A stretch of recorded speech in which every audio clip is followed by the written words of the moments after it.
God's mercy, Jonah 3 through 4.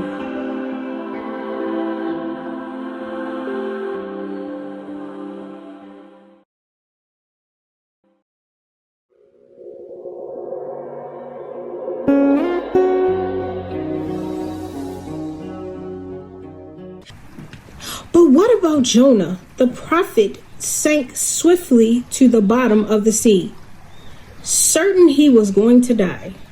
But before he could take his last breath, God sent an enormous fish. The fish opened its mouth and swallowed Jonah whole. And there inside the fish, Jonah could breathe once again and was safe. For 3 days and nights, Jonah sat inside the belly of the fish. He had plenty of time to think about his mistakes and to feel very sorry for having disobeyed God. He prayed to God, thanking him for delivering him from the sea and letting him know how remorseful he felt. After 3 days, God commanded the fish to spit Jonah up unharmed onto dry land. And when God once again asked him, Jonah, to take his message to Nineveh, Jonah was ready to do his will. And now tonight, we're going to pick it up, the other half of this story. God's mercy, Jonah 3 through 4. When the people of Nineveh heard Jonah's message, they were appalled and frightened. The king issued a royal proclamation that everyone should fast and wear sackcloth, and the people prayed to God and vowed to give up their evil ways. When God saw how sorry they were, he was filled with compassion and forgave them. The city was spared. But this made Jonah angry, for he felt that the people of Nineveh did not deserve to be saved. He went to sulk in the desert. The desert was hot, and God made a large leafy plant grow up to protect Jonah from the fierce sun. But the next day, God told a worm to nibble at the plant, and soon it withered and died. Jonah was cross. But God asked him what right he had to be angry.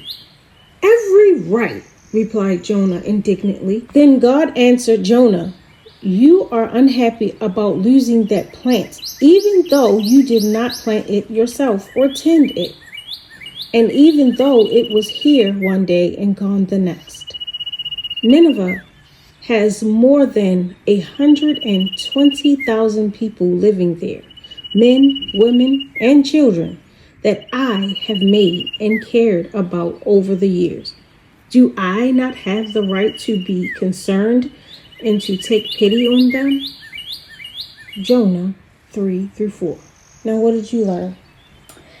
That the village felt guilty about the race, so they dropped the race, and God was pitying on them.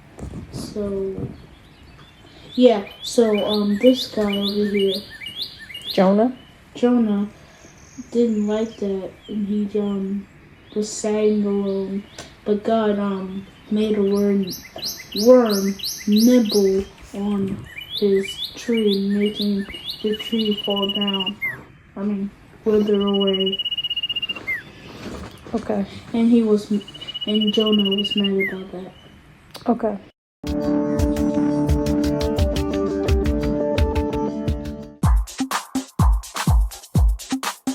Next time, boys and girls and friends, we're going to read the other half. A good man, Job 1. Read the other half of this story.